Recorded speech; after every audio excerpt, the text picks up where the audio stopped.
अब पढ़ाई होगी नेक्स्ट लेवल पर। Join TDS classes today.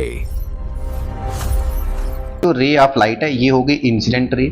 जिस पॉइंट पर ये मिरर पे स्ट्राइक करी है, जो मैंने ब्लू पॉइंट बनाया, इस पॉइंट को बोलेंगे पॉइंट ऑफ इंसिडेंस। अब पॉइंट ऑफ इंसिडेंस पे हमें क्या बनाना होता है, आपको याद है, मैंने आपको लास्ट टाइम भी ये बात बताई थी कि पॉइंट ऑफ इंसिडेंस पे हम बनाएंगे नॉर्मल। तो बच्चा नॉर्मल जब भी बनाना है तो सीधा क्या कर देना है, पॉइंट ऑफ इंसिडेंस को किससे ज्वाइन कर देना है, किससे ज्वाइन कर देना है, सेंटर ऑफ कर्वेचर से। तो देखो ये बन गया नॉर्मल।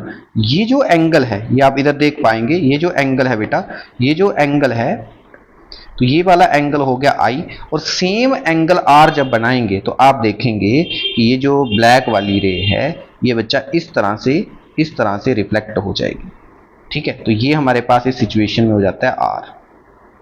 तो इधर से क्या बात समझ में आई, देखो प्रोसीजर तो वही है, पर जब हमें ड्रा कर रहे हैं तो ड्रा करते वक्त हमें जो है वो सिर्फ और सिर्फ इंसिडेंट और रिफ्लेक्टेड दिखानी है। तो अब इधर से एक बात और आपको याद रखनी है कि अगर इंसिडेंट रे फोकस पॉइंट से होकर मिरर पे टकराएगी तो जो रिफ्लेक्टेड रे है वो प्रिंसिपल एक्सिस के पैरेलल हो जाएगी। क्लियर होगी बात, क्लियर होगी बात। अगर इंसिडेंट रे फोकस पॉइंट से पास होकर मिरर पे स्ट्राइक करेगी तो रिफ्लेक्टेड रे हमेशा क्या हो जाएगी बेटा, पैरेलल टू प्रिंसिपल एक्सिस।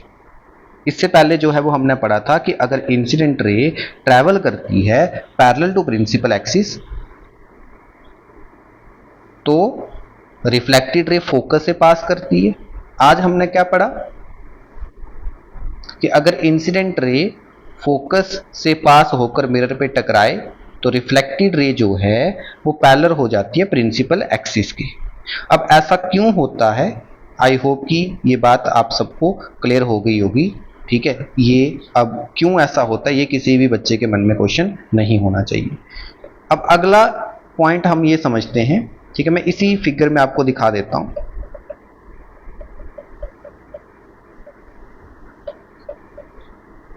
ठीक है, तो बेटा ध्यान देंगे, अगर इंसिडेंट रे इधर से सेंटर ऑफ कर्वेचर से पास होकर ऐसे सी पॉइंट से पास होकर मिरर पे टकराएगी। ठीक है, एक सेकेंड,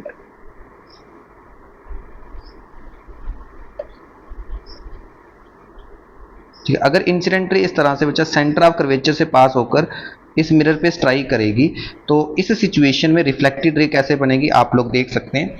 मैंने क्या बोला था, तरीका इधर भी सेम, कि ये जो पॉइंट है इस पॉइंट को हम बोलेंगे पॉइंट ऑफ इंसिडेंस। अगर पॉइंट ऑफ इंसिडेंस पे नॉर्मल ड्रा करना है तो देखो सी और पॉइंट ऑफ इंसिडेंस को दोनों को ज्वाइन कर दो, जैसे कि मैंने ब्लू कलर में ज्वाइन किया, तो ये नॉर्मल रे। बताओ इस सिचुएशन में एंगल ऑफ इंसिडेंस कितना बन गया, 0 डिग्री, है ना। अगर आई 0 है, एंगल ऑफ इंसिडेंस 0 है, तो एंगल ऑफ रिफ्लेक्शन भी कितना होगा, 0। इसका मतलब कि जिस रास्ते से लाइट आएगी इधर मिरर पे टकराएगी, ठीक है, और मिरर पे टकराने के बाद ये लाइट रे, ठीक है, इस तरह से देखो, ये लाइट रे इस तरह से आएगी, इस मिरर पे टकराई और इसी रास्ते से इस तरह से वापस चली जाएगी। क्लियर है, इसी इधर से टकराने के बाद ये जो रे है वो इस तरह से वापस चली जाएगी, तो रिट्रेस कर देगी अपने पाथ को। तो ये 3 बातें आपको याद रखनी है। पहली कि अगर इंसिडेंट रे ट्रैवल करेगी पैरेलल टू प्रिंसिपल एक्सिस तो रिफ्लेक्शन होने के बाद फोकस पॉइंट से पास करेगी। अगर इंसिडेंट रे फोकस पॉइंट से पास होकर मिरर पे टकराएगी तो रिफ्लेक्शन होने के बाद पैरेलल हो जाएगी। और तीसरी बात कि अगर इंसिडेंट रे